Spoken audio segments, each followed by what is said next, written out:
Ang hinahabol mo ay yung premyo sa grand prize na napalununan ng mama mo. Ibibigay ko sa'yo.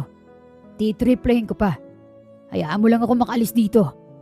Sa pagkakataong iyon ay may bahid na ng pagmamakaawa ang boses ni Jander. Nakalimutan mo na ba na hindi lang cash prize ang napalanunan ng mama ko? May kasamang New Year's date with the CEO. Paalala niya rito. Alam mo ba na pwede kitang kasuhan ng kidnapping sa ginagawa niyong to sa akin? Makukulong ka, Ellie. Pati yung kasama mo.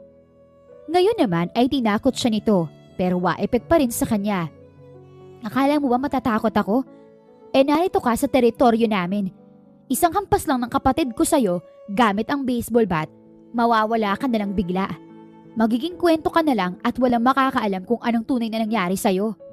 Siya naman ang nagbitaw ng pananakot at mukhang effective dahil napansin niya na parang ninervyos ito matapos lumingon-lingon sa